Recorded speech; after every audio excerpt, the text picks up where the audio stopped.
تو عبداللہ بن مبارک فرماتے ہیں فرض حج کر لیا، نفل کرنے جا رہا تھا، 300 دینار پاس تھے، میں پہنچ گیا کوفے تک، وہاں سے جا کر کے کچھ سامان خریدنا تھا، احرام خریدنا تھا، ضرورت کی چیزیں، دوست بھی ساتھ تھے، کہتے ہیں یار میرے جلدی تھک گئے، خریداری کر کے وہ چلے گئے، میں شام تک رکا، بڑا تھک گیا تو سوچا اتنی لمبی چوڑی خریداری کی ہے تو جھیل تھی پاس، میں نے کہا وہاں جا کے ذرا ٹھنڈی ہوا لیتا ہوں، کہتے ہیں میں اس طرف گیا، رات کا اندھیرا تھا، مری ہوئی بھینس پڑی تھی،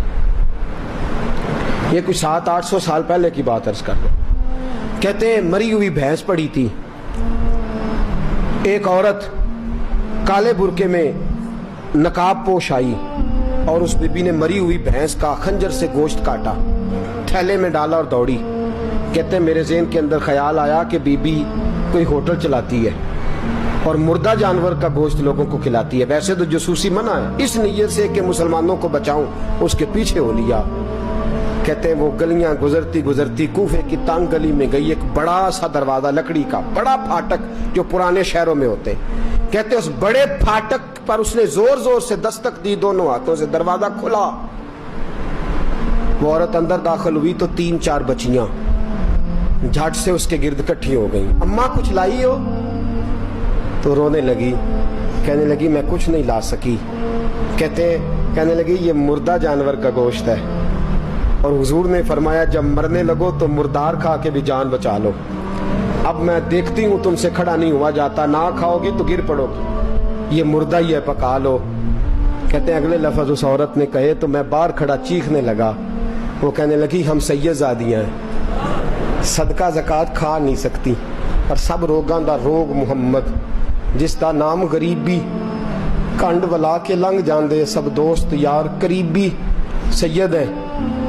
صدقہ زکات یہ مردار کھا کے گزارا کرو۔ کہتے ہیں پھر اس عورت نے 4 بیٹیوں کو سینے سے لگایا، کہنے لگی تمہارا باپ زندہ ہوتا تو یہ دن نہ، سید بھی اور یتیم بھی اور مسکین بھی۔ پھر وہ روئیں، حضرت عبداللہ بن مبارک کہتے ہیں زور زور سے دروازے پہ دستک دی، بی بی باہر آئی، کون ہے؟ تو میں نے کہا میں عبداللہ بن مبارک ہوں، محدث ہوں، زمانہ مجھے جانتا ہے، میرے شاگردوں کی لسٹ بڑی لمبی ہے۔ کہنے لگی اچھا تو؟ کہنے لگا یہ 300 دینار ہے، تو مہربانی کرے تو رکھ لے، چلے اپنا کام کریں ہم جانے ہمارا۔ کہتے میں نے زمین پہ گھٹنے ٹیک کے نا تو سید زادی کے آگے ہاتھ باندھ دیے، میں نے کہا میں نوکر ہوں، تم اولاد ہو، میں خادم ہوں، تم نسل ہو، مہربانی کرو، مہربانی میرے اوپر مہربانی، پیسے رکھ لو۔ کہتے ہیں میں نے وہ پیسے دیے، میں واپس لوٹا، یار کہنے لگے چل، میں نے کہا نہیں میں نے نہیں حج کرنا، کہنے لگے کوئی نیا پلاٹ لینے کا پروگرام بن گیا، کوئی نئی انویسٹمنٹ، لوگ تانے دیتے ہیں نا، پر جے کا یار دے نام دا ملے میڑا ان چولی پا لئیے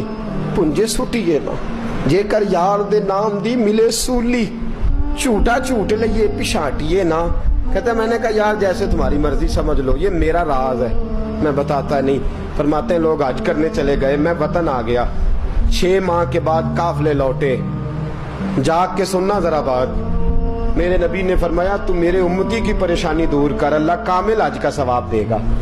فرمایا میرے حبیب علیہ السلام کے امتی حضرت عبداللہ بن مبارک فرماتے میں آیا